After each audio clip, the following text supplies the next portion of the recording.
Кораген. Без жука і без проблем. Було вчора неспокійно, точніше вже сьогодні, над ранок, на ніч, скажімо так, і на самій Росії після вчорашніх їхніх святкувань десь хтось щось проспав, і, напевно, ППО також, якісь підрозділи добряче вчора святкували 9 травня. І от сьогодні, бачите, вже сталося так, що деякі безпілотники добрі таки долетіли до аж Калузької області Росії і атакували там НПЗ «Перший завод». Про це масово почали повідомляти як спочатку телеграм-канали, потім вже і російські ЗМІ з посиланням на місцевих жителів, і от потім вже і офіційні медіа також підключилися. От ми бачимо зараз, як цей завод палає. Писали місцеві мешканці, що були чутні характерні звуки прольоту БПЛА, і після чого почалася, власне, оця от пожежа в районі НПЗ. Крім того, що цікаво, що це насправді вже не перший раз, коли було атаковано, чи коли цей завод просто горів, палав. І от в ніч на 15 березня також палав цей завод в Калузькій області. Він був також атакований дронами. І тоді на підприємстві сталася пожежа і було пошкоджено обладнання. Сьогодні ж історія повторилася, нічого не вчить, бачите, історія, і от не роблять вони висновки жодні на своїх помилках. І от сьогодні знову ж таки, це от ми бачимо відео з попереднього разу, як тоді прилетіло ось в цей завод. Сьогодні ж історія знову ж таки повторилася. Пишуть провладні пропагандистські російські ЗМІ, що дійсно вони навіть вже підтвердили на території НПЗ «Перший завод» Калузької області через падіння безпілотника виникла пожежа. І от кажуть, що ніхто не постраждав, але станом на цей момент відомо, що горять 3 ємкості з паливом та ємкість з мазутом. Тож бачимо, що дійсно була неспокійною для росіян ця ніч. Безпілотники, знову ж таки, невідомі наразі безпілотники, подолали доволі таки великий шлях, і знову ж таки все долетіло туди, куди було потрібно.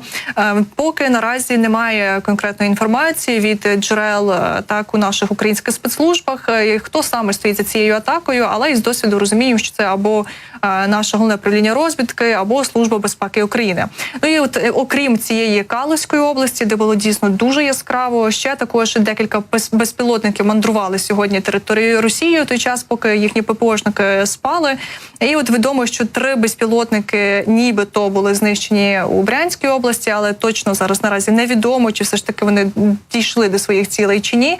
І навіть один із безпілотників залетів у Підмосков'я, і от про це писав сам мер Москви, казав, що цей безпілотник летів у напрямку столиці, але нібито був збитий. І от бачимо зараз повідомлення мера Москви і каже, що дійсно от на місці падіння оцих обламків ніяких немає ні постраждалих, ні немає руйнувань, всі спеціалісти на місці. Ну, бачимо, що допис від 1:49, тобто відбувалося це вже після опівночі, вночі, але це таке традиційне повідомлення від російської влади про те, що нічого не відбувається, все збито і усе під контролем. Насправді швидше за все це просто якийсь заблукав одномоторний літачок, ретро-літачок, який використовували на Красній площі під час вчорашнього параду. Долетів. Не так, просто навряд чи це йде мова про наш дрон. Це швидше за все росіяни самі заплуталися в тому, що в них там відбувається навколо Москви. Зрештою, вчора дійсно у Росії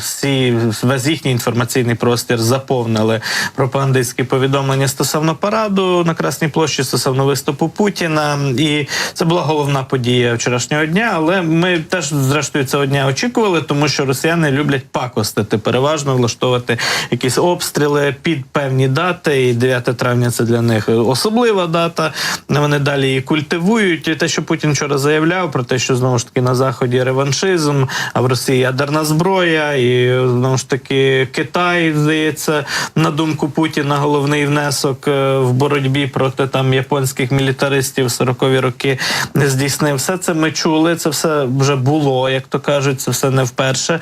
І зрештою таке враження, що доволі спокійно цей день минув і для нас, і загалом рухаємось далі до нашої перемоги. Однак про те, як все виглядало збоку, це пропагандистське дійство на Красній площі, і про виступ Путіна коротко поговоримо далі у нашому ефірі із Валерієм Клочком, гостем нашого ефіру і керівником Центру громадської аналітики «Вежа». Пане Валерію, вітаємо вас. Доброго ранку. Слава Україні.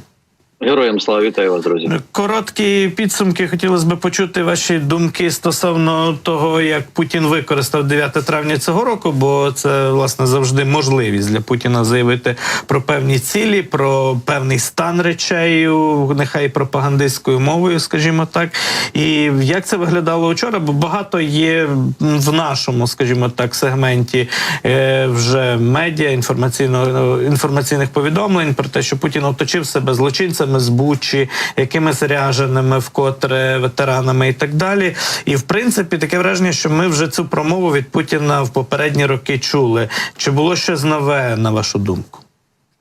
Я нове побачив те, що, власне, це ж моя суб'єктивна думка, що Росія послідовно скочується до повного авторитаризму і повної ізоляції. Це, от, як на мене, просто відчувалося дуже сильно, тому що помпезність була, вона хоч нібито так виглядала, але вона була сіруватою.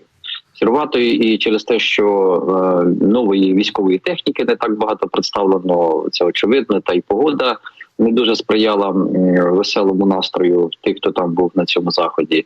І загалом Путін не зміг привнести чогось нового. Фактично, тому що такі дні, вони, як правило, мають визначатися якимось прогресом. Прогресу нема. Він очевидно, те, що сьогодні показати щось нове, Росії вкрай складно, навіть і в частині нової якоїсь військової техніки, тому що навіть той самий сумно славно звісний танк Т-14, який вони тягали по Красній площі майже кожного року, цього року не було, був один єдиний Т-34. Мені дуже сподобалося порівняння і афоризм з цього приводу парад одного танку. Дякую вашим колегам, що вони підмітили це так влучно. І саме оця нездатність зробити пихатий парад для Путіна, як на мене, це сьогодні виклик. Про це ніхто не говорить на Росії, про це тихенько всі мовчать. І те, що він там себе оточує ветеранами, удаваними чи справжніми, це ні на кого вже не справляє картинку. Тобто традиційність, буденність і скочування в сіре. І навіть багато і фотозвітів після цього параду засвідчують, що прогресу, на наше щастя, на його жаль, немає. Визнавати, звісно, це він публічно не буде. І, мабуть, такою, точкою біфуркації всього цього параду стало нічне представлення на посаду прем'єр-міністра Мішустіна, тому що всі шоковані з того на Росії сьогодні вранці, що вперше взагалі в історії путінської Росії представлення майбутнього прем'єр-міністра відбулося вночі через соціальні мережі. І о 5 ранку вже Володін почав збирати депутатів. На перший погляд це може видаватися зовсім не пов'язаними речами, але це закономірність саме путінського режиму сьогодні.